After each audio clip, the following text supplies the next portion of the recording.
Hello YouTubers, this is Clear Vision, and today I'm going to be bringing you a video on the Hurricane Lantern, available at Walmart and other specific retailers.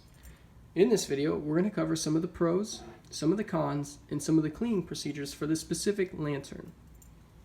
Now we're going to jump right in today with some of the pros, with the biggest being the overall price. You can pick this lantern up off the shelf at Walmart anywhere for between $7 and $14. I believe I paid $7.99 a year and a half ago for mine. Another pro is its overall weight. Now in this one I have about half a tank of fuel, and just to show you kind of what you're working with, we're going to throw this on the scale.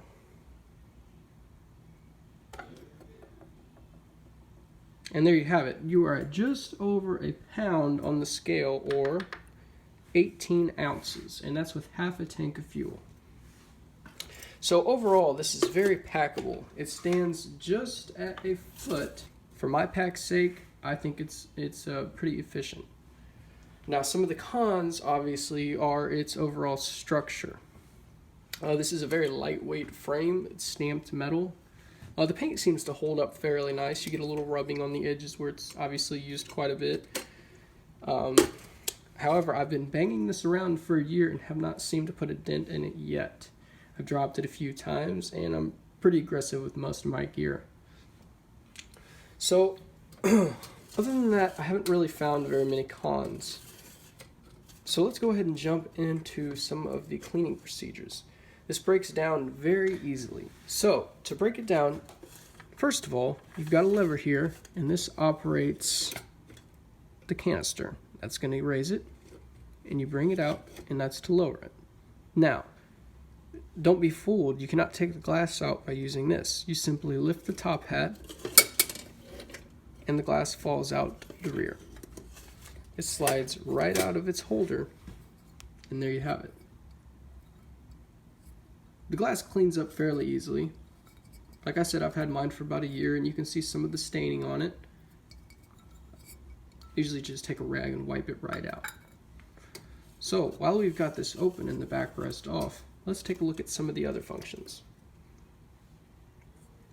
Here you have the wick assembly, which is held in by one locking bowl. Just twist it out, and it pops right up, and there you have that. You can see the ears on it that lock right into the hinge points here. We'll set that to the side. And then you've got the wick assembly. Forgive the mess. So here's what you look like out of the box. Here's your dial, which obviously adjusts your flame, and is also how you load the wick into the assembly. So I like to keep mine just about flush for lighting. I'll set this back in here. This just locks right into those ears nice and smooth. Gives you your dial right there to the side. We'll slide this glass back in, lift the top hat up, and it just rests right down like so. Now, let's take a look at the lighting procedure. Okay, so now you want to light your lantern. To do so, first you're going to raise the glass, and it locks right into place like so. Then, get your matches or your lighter, whichever you prefer, and I like to use these Coleman waterproof matches, and I'll show you why. I've had this case for a while, as you can see. It's seen moisture, it's seen humidity. It's holding together fairly well. But typically my pack meets water one way or another, so I like to be ready. So while I've got these out, I'm just going to give a demonstration. I'm going to take the match, swirl it around in the water, make sure that's good and wet, so you can see the drip on the edge there.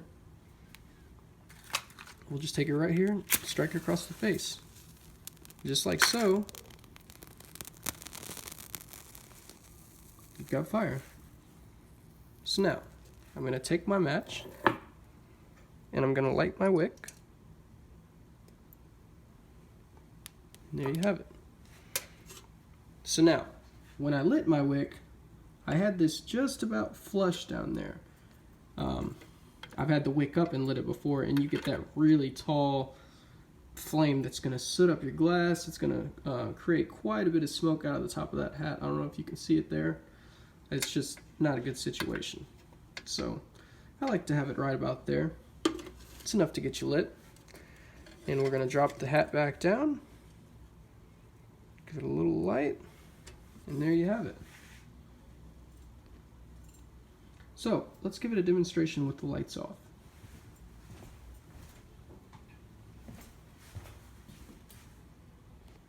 So once again, it's very sustainable light.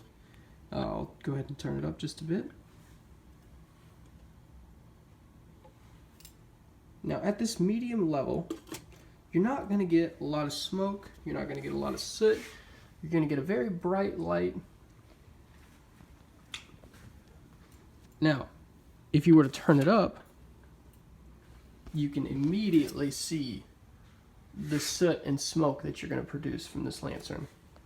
And that's why I say you just want to go ahead and keep that wick down when you light it. Alright, we'll get the lights back on.